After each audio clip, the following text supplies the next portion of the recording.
Hey guys, Retro Donut here again. I got another WonderSwan tutorial. This time we have a WonderSwan. It's the black and white version. We're going to be doing a refurb. So let's go take a look.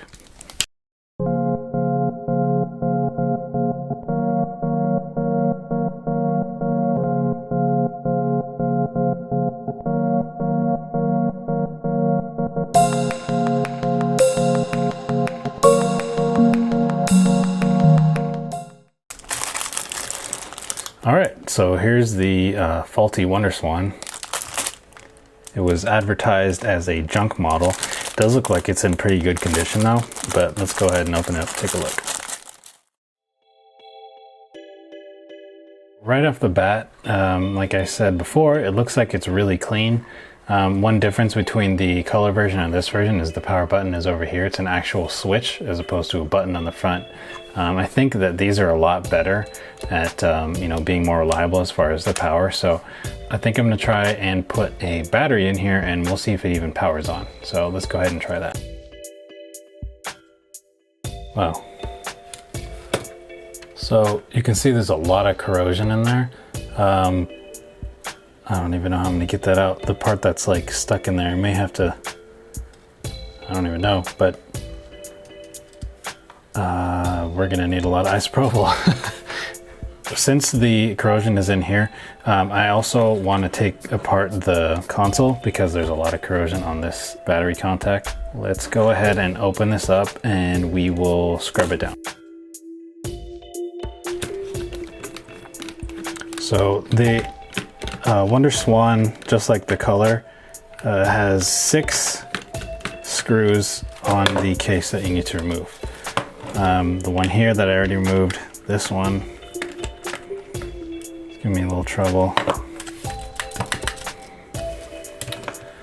This one, this one, this one, this one. So you need the T screwdriver to take them all out.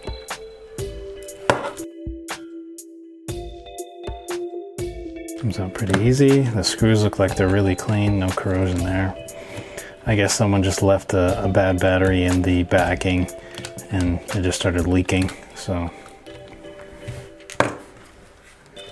Okay, I think we're good, right?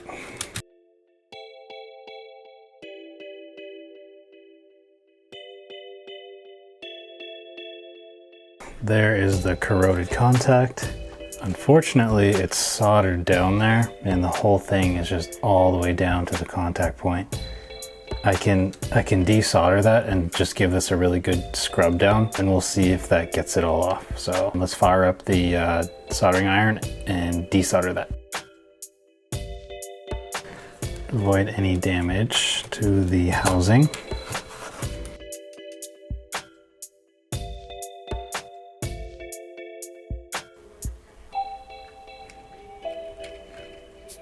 Okay guys, so since I tried to get this thing off, I couldn't desolder it.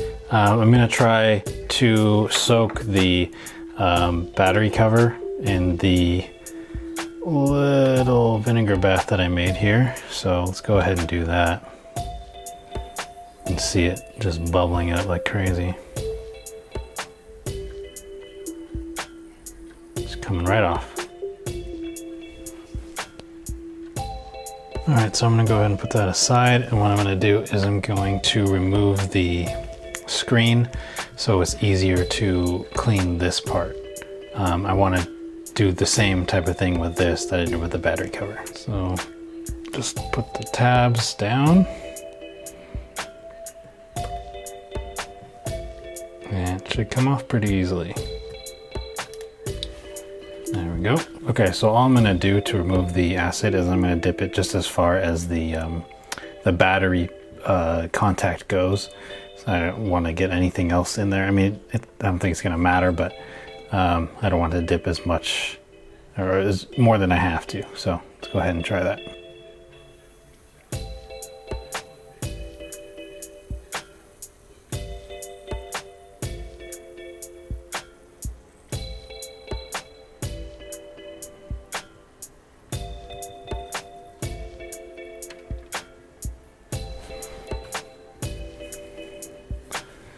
Take a Q-tip and see if this will help scrub a little bit of it off.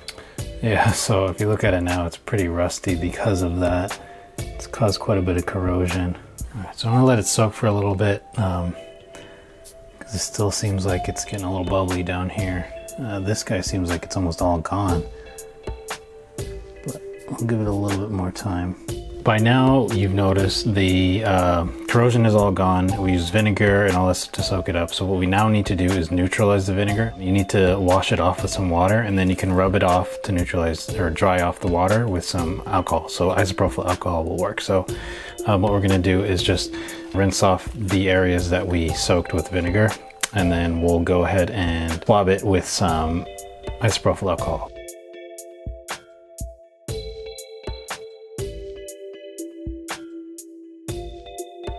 The reason we want to do this is because the isopropyl will neutralize the vinegar that we use to penetrate the battery corrosion.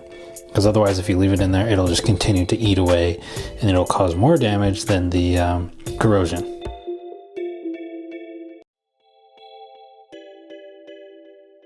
Whew, that smells.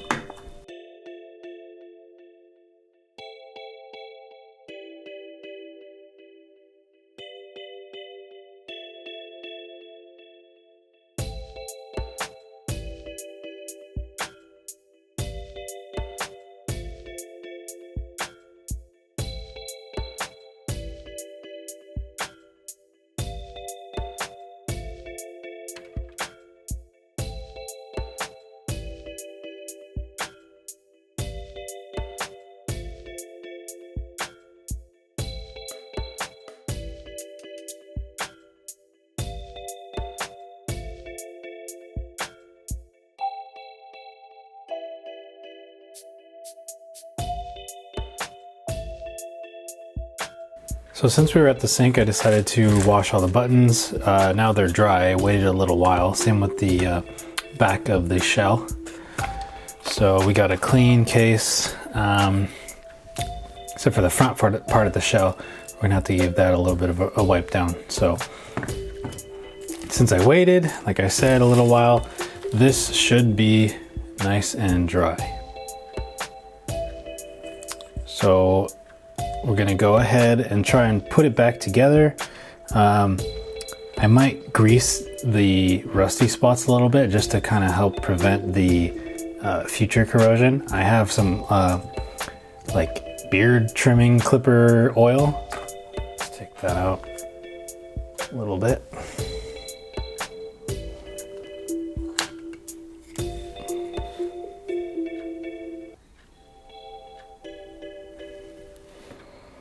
I do have a cotton Q-tip.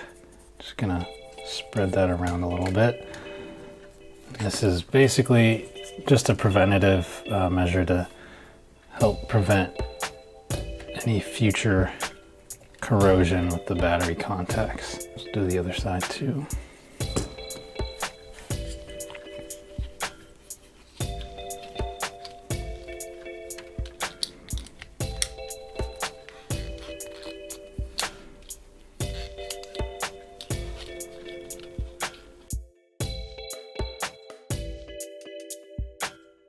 So at this point, everything is pretty good and clean.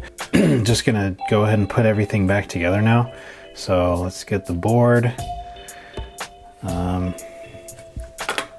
Put the buttons in first.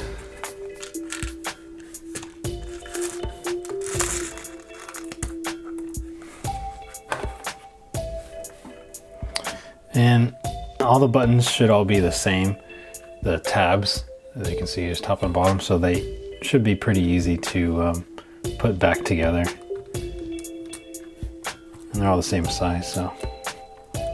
Unlike the WonderSwan color where you have buttons that have different labels on them. They're the same size too, but they have little letters in them. I do also want to get a backlight for this. I've read a few tutorials. I'm going to try that out in the future, so we'll look out for that one.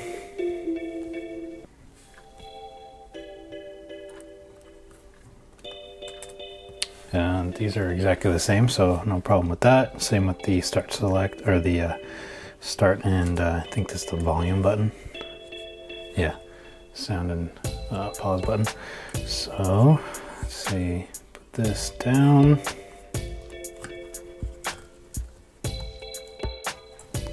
Get this ribbon cable in. Make sure the tabs are up. All right, nice and tight. Take the backing after you put the volume or the power button back on.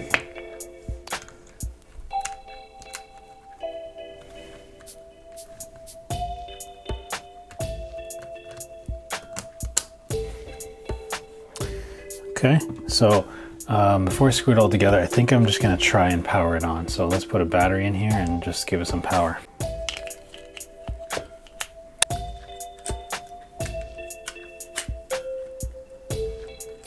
Okay. Oh! It's not as tight as when you have the back plate on, so.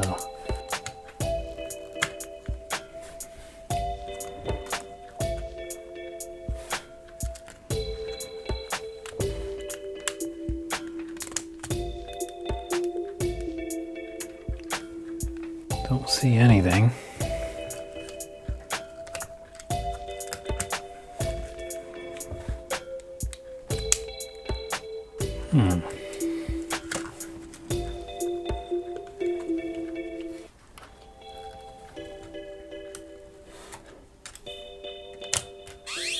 Oh, heard something.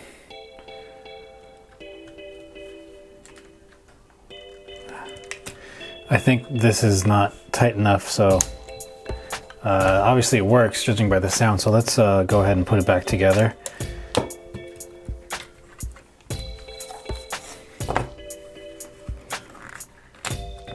Take the game out.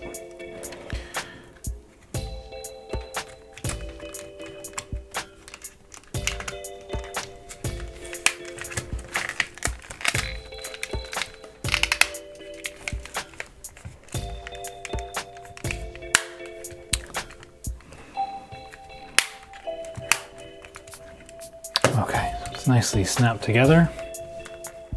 Let's go ahead and try and put the battery back on. Give it an all power.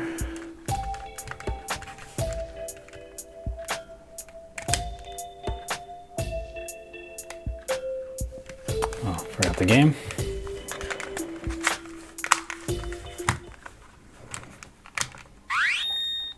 Nice. Contrast, I think, needs to be adjusted a little bit. There we go. Looks like we got it.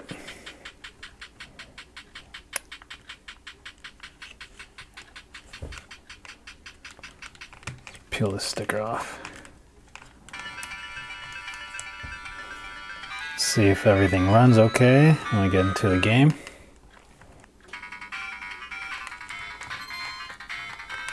All right, I think we got it. Sweet. Admire your work. You got another working WonderSwan. I really like the form factor on these things, and you can kind of tell where the handheld future was going, you know, because this was the creator of the Game Boy Advance. And you can tell, I mean, you got the Game Boy Advance at the same type of button layout. Obviously no shoulder pads, but this is a really comfortable layout compared to like the Game Boy Advance SP and stuff like that. Anyway, so we got it working. Pretty stoked about that. I'm gonna go ahead and put the screws back on, and we'll take one more look at it and sum it up.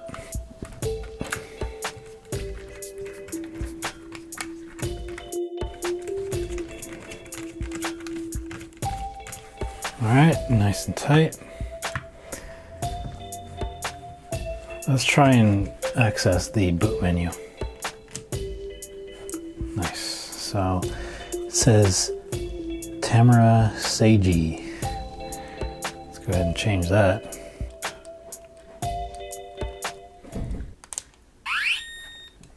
Nice.